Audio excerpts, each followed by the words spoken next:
Okay, we'll get started. Great, so please do attend this conference tomorrow. It should be quite the opportunity. Also, good news, this morning, according to U.S. News & World Report, we're the sociology department at Berkeley is the top sociology department in the country. And for the first time ever, we've been tied for #1 before, but it's the first time ever. That's not the first time we've been ranked #1. It's the first time U.S. News & World Report caught on, you know? It's the first time they caught on. So good for them. They've been doing their homework, they've been studying, and good for them, you know? Yeah. Yes. We are not tied with anybody. We have in the past been tied with Wisconsin. I know, I'm aware of their work, but that's, you know, I don't, yeah. Wisconsin's got a great sociology department tradition. They have a huge sociology department, like 50 plus faculty or something, like almost twice the size of ours. And yet we pass them. Ha, ha, ha. And our stepsisters to the west, they're fifth, tied for fifth, with like 10 other schools I've heard of. So, yeah, so good for us. All right. So, to maintain the wonderful tradition of Berkeley sociology, today we'll return to the topic of a lecture from Tuesday, which is behavioral mimicry. And why are we talking about this? Because we're in a part of the class where we talk about automaticity, or non-conscious bases and non-conscious factors which direct behavior and attitudes in everyday life. And so naturally we come to behavioral mimicry because we think that behavioral mimicry is a process that largely goes on outside of awareness and is a product of non-conscious factors. Remember that as we were talking about, oh geez, what's going on now? As we were, I don't have to do this all day. Okay, okay. As we were talking about behavioral mimicry, one thing we were talking about is that John Barge and company have argued that it is an example of the perception-behavior link. Now, the first time we talked about the perception-behavior link was in the Barge, Chen, and Burroughs 1996 paper, wherein the perception-behavior link was cited as the mechanism, or really the name for the tendency for some sort of stimulus to affect your behavior when it's simply presented within your perception. So when you're reminded of the stereotype of the elderly, you're working on a scrambled sentence task that has words related to the stereotype of the elderly, then you walk slower. Perception, behavior are linked. Likewise, when you're shown images, subliminally shown images of an African-American face, will react in a more hostile way in this research because of the stereotypic associations in our culture between African-Americans and hostility. Again, perception influences behavior outside of your awareness. So Chartrand and Barge in 1999 wanted to extend this finding, this idea of perception behavior, the perception behavior link, to the domain of nonverbal behavior, and specifically to behavioral mimicry. So what they did, well, we already went over this, but they showed that participants would mimic another interaction partner who's actually a confederate in league with the experimenters. They would mimic that confederate's nonverbal behavior, including face rubbing and foot shaking and smiling. Sounds like an Elvis Presley song or something like that. Okay. So, and I think it's important, I don't know if I emphasize this sufficiently, but they would ask these participants after the study, did you realize that the other person was rubbing their face and then you tended to rub your face? And the participants were like, no, and I don't know why you're suggesting that. I thought we could trust one another. Why are you saying that? So they literally said exactly that. They all said that. So no, but seriously what they said was, no, I had no idea that I was mimicking somebody's behavior. I was unaware. I didn't really notice that they were touching their face, shaking their foot, or smiling. Maybe they noticed they were smiling, whatever. Now, why did they ask this question? Why is this an important question to ask? Why did they ask the participants afterwards, did you realize you were doing this? Yes?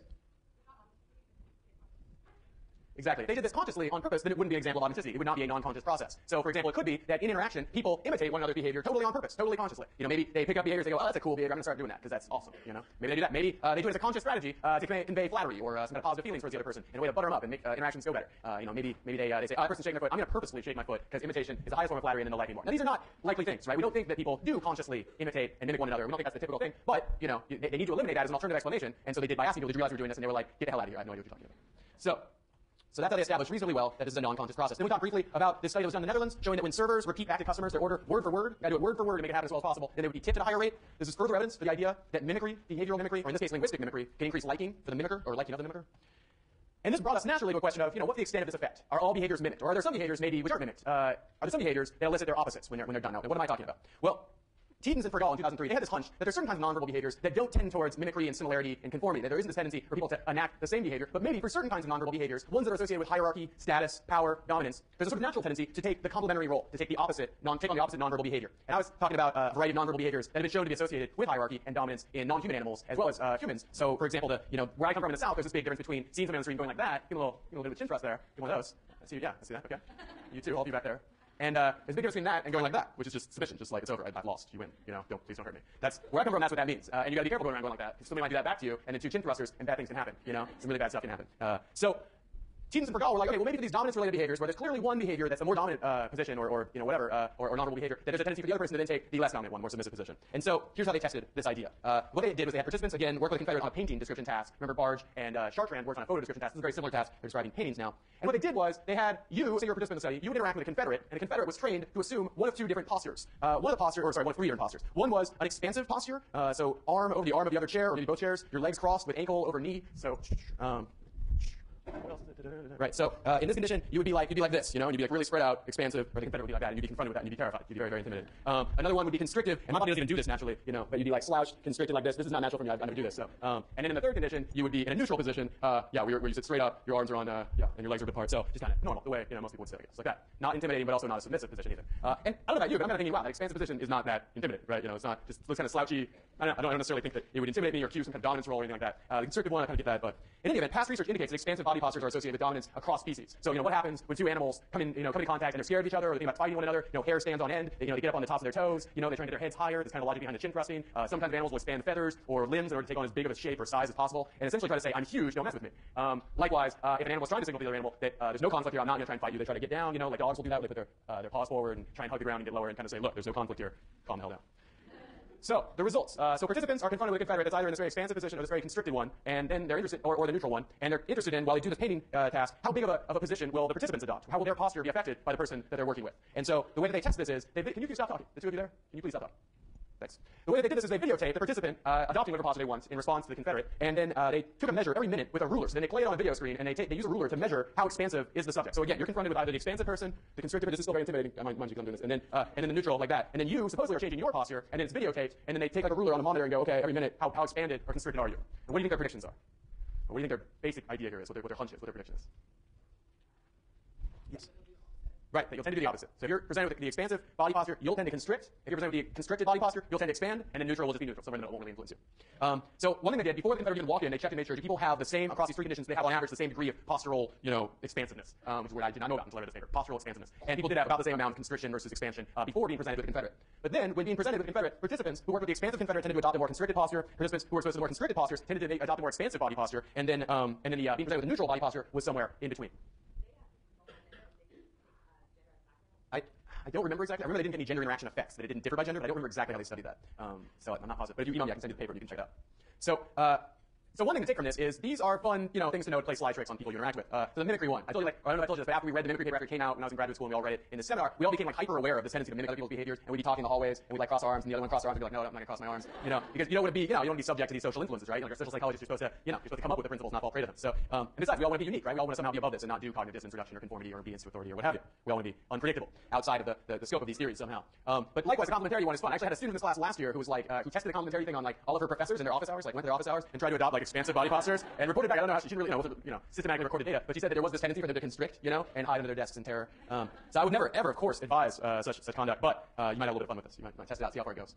Also, greater complementarity, the greater the extent to which the subjects in the study conform to predictions. The more it was the case that they constricted in the presence of an expansive confederate or expanded in the presence of a constricted confederate, the more this was the case, the more participants rated the confederate as likable and the interaction as comfortable. And so Tiedens and Fergal took from this that it's the case that when you have complementary body postures, people tend to like one another and feel comfortable with one another as a result.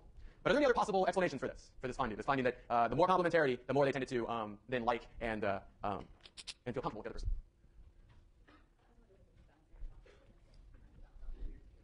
Maybe. That's interesting. Maybe. I was thinking something else, but that's interesting. Yes. Nope, they didn't. They probably should have.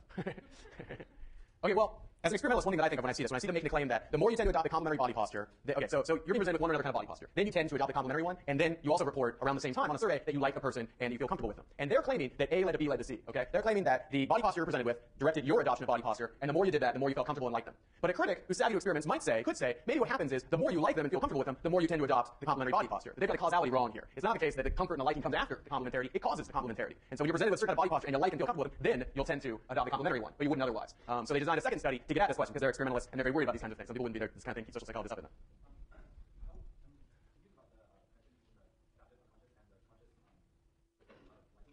Okay.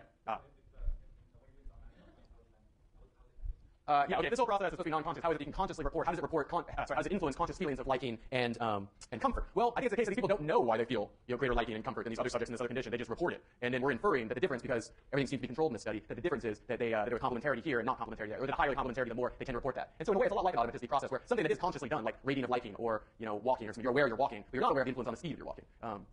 Okay, so like I was saying, there's this causal direction problem of, is it the case that the comfort and liking comes after the complementarity or it causes the complementarity? And these people wanted to be savvy to this. So what you want to do, ideally, is somehow experimentally create high or low complementarity and then see how much liking and comfort results. The problem they have with their first design with this is they let the subjects do complementarity and then ask them how much liking and comfort they felt, and so they don't know, maybe the liking and comfort came first. But if you can experimentally induce it, if we can somehow randomly assign you to be in a behaviorally complementary position with a confederate or not, and you don't have any choice in the matter, then we could ask you if you have higher liking or comfort. And we know really strongly, yes, the complementarity creates liking and comfort. Just the same logic of experimentation we've been using all along. If you could randomly assign people to medicine, complementarity, or the placebo, non-complementarity, then you could see the effect on dependent variable, liking and comfort in this case. Is this clear?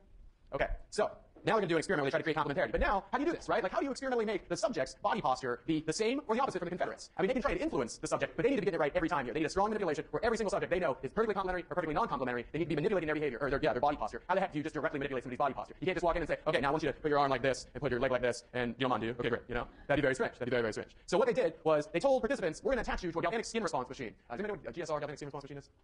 It's a measure of, among other things, your skin conductance. It's used in lie detectors. What it does is it passes electric signals across your hand and measures how quickly those electric signals go back and forth, how conductive your skin is. And when you lie, you tend to sweat a little bit, just a tiny little bit, because you feel uncomfortable. And that tiny bit, which you can't see visually, you can see it under a microscope, you can't see it normally, but you can detect it by sending electric signals across the skin, and they'll conduct faster when your skin is wetter. And that's one of the key things they use in a lie detector. And so they basically hook them up to a lie detector, full thing, right? Blood pressure, heart rate measure with a clip on the finger, galvanic skin response on the hand. And they tell them, in one condition, they tell them, you need to keep your arms elevated and your legs in this posture for the galvanic skin response machine to work. That's like a precondition for it to work. Or in the other condition, they say you have to cross your legs like, like this, and then put your body like this. And then that way, the blood pressure measure works better, something like that. They gave them this bogus story about how these physiological measures won't work unless you adopt exactly this posture or exactly this posture.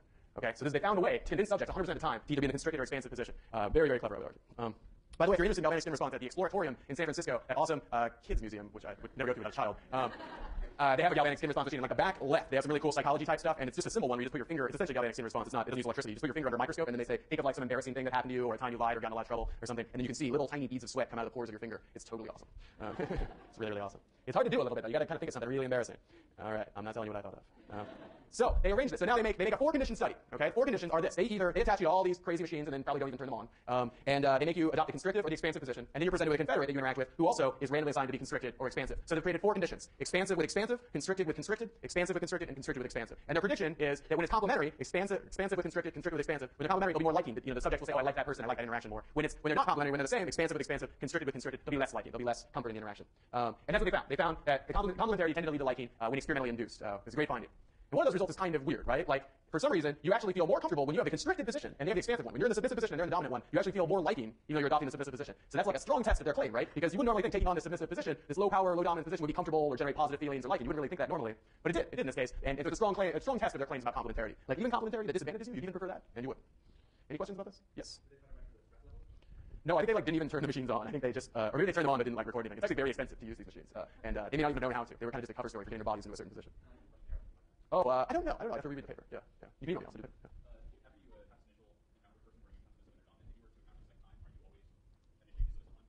They didn't test that. So I don't know to what extent that would carry over to future interactions or somehow imprint a sort of hierarchy. It stands to reason that sufficient exposure in a certain position would lead you to take on another position or another, a different conception of the standing between yourself and the other person. It stands to reason, but they didn't test it. No. One thing that interests me is like what about people who are dispositionally high in dominance? There's this thing called social dominance orientation that people vary in, and I wonder if people who are high in dominance whether they're really more comfortable in the submissive position when confronted with a dominant person. I would think they'd be like very frustrated, maybe very stressed out, maybe very threatened. I wouldn't think they would like it much. But nonetheless, for this research, they found good effects. Yes.